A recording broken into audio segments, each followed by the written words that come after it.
Chegou aqui o pacote da WOW. Vou fazer um unboxing. O Guilherme pediu. Mas também sempre faço, né? Então, vamos lá. Veio com os adesivinhos aqui. Remetente com adesivinho da WOW também. Bom.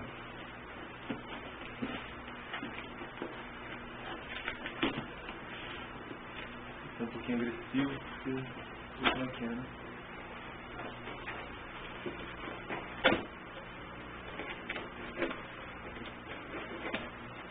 Vamos lá.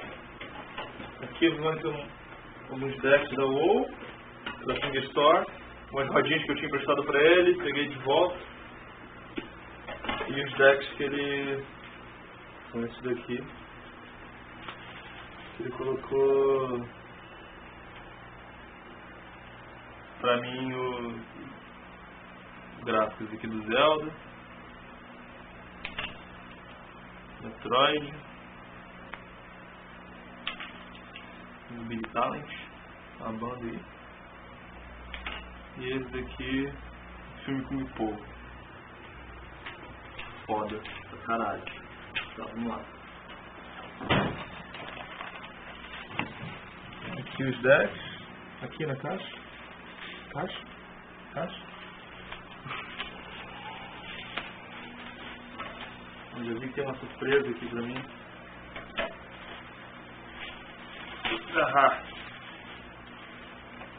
Aí, deck da WOW.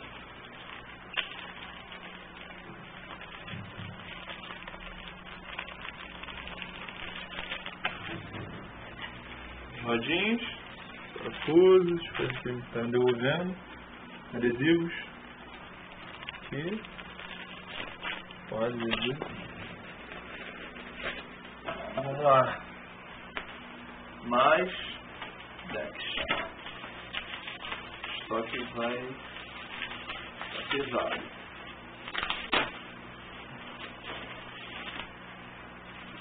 Aí,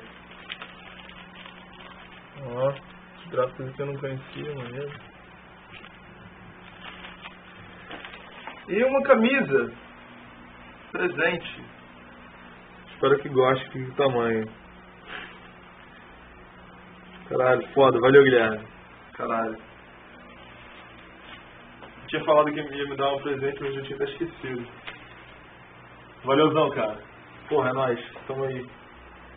Então, acho que é isso. Vou vestir essa camisa aqui. E é isso aí.